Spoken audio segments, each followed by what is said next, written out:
schedule with all sorts of things. When God asks us to give to the poor and to assist, we may think, I will not have enough for myself. It's a risk to give to those who need when we ourselves may feel the pinch. But if love is asking us to do it, it is a reliable risk to take. We don't take enough risks, it seems to me, as Catholic Christians. We want so much to be like everyone else, to be like the society in which we live. We try to stand back, we want to blend in, but blending in is precisely what we don't need to do. And so Our Lady gives us yet another lesson.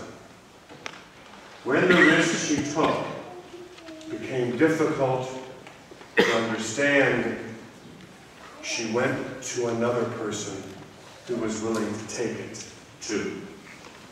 When it was hard to sit in this place where no one understood the choice she made, the risk she took, she went to be in the presence of one who did.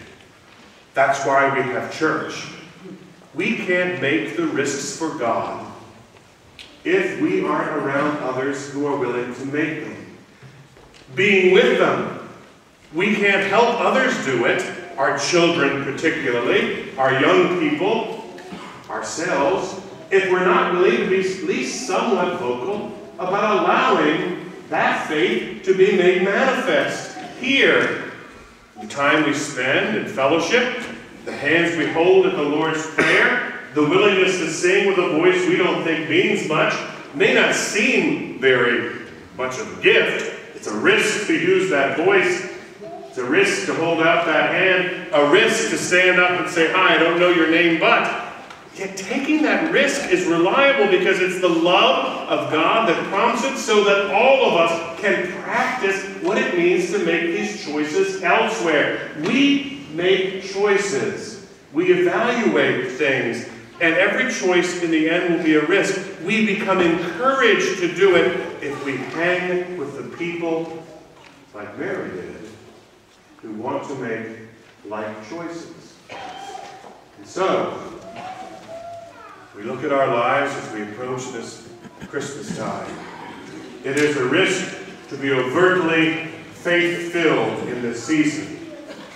But we gather with others who are, so that we can be. We take the risk of making sure this time is time well spent. Giving God thanks for the incarnational beauty of the season. Its chaos actually is a blessing, because it reminds us of all the things we have to do for all the people we have to love. And so we give God thanks for it. You know, I was at Christmas Mass this past week. Christmas actually started already for our parish. It started at Indian Creek Correctional Center. I always tell them, you are the beginning of the Christmas season for St. Stephen's Parish. And one of the comments was made during the reflection of after the readings, that in prison, they don't have to worry about all the hustle and bustle, and it's probably a good thing that, you know, they can be there and just concentrate on what's important. I said, well, I appreciate what you're saying, and I hope you do that, but I disagree a little bit. That is, I come here and I give God thanks that I have the hustle and bustle, because I see that you've had it taken away. I see how you miss your families, and I give thanks that I have to figure out what to get them and what presents to buy, that you can't get out. I give thanks that I stand in the lines, because I remember people who can't. And I remember then the families here in our own parish who have a member who's deployed far away and would love to be struggling, to include them in the celebrations. See, when we make a risk, our whole attitude changes. When we, like Our Lady, look, all right, what is prompting the choice? Is it love or is it fear? If it's love, it's reliable. Love runs uphill. And the closer we get to the vast sea of love by our choices and the risks we take, the more like it we become. That's why Our Lady could see it so clearly. She so reflected it, so imitated it. When it approached her to take this risk, she could pause and think, and then say yes. Before this day's over, this is not academic, this part of the gospel. Everyone in this room, regardless of the age, will be asked to make some choices, and every one of them proportionately of all the risk. To pause and linger with others who believe, to fellowship, to talk to the children instead of setting them in front of a game or a television, to be with a spouse, to take time on the Lord's Day and give some of it to the Lord. Love prompts those things. We answer in love.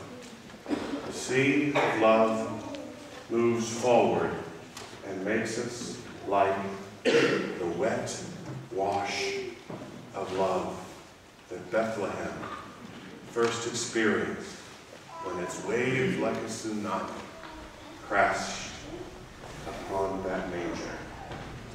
May Jesus, the washing love of the Father, be for us by His Spirit a spiritual shower.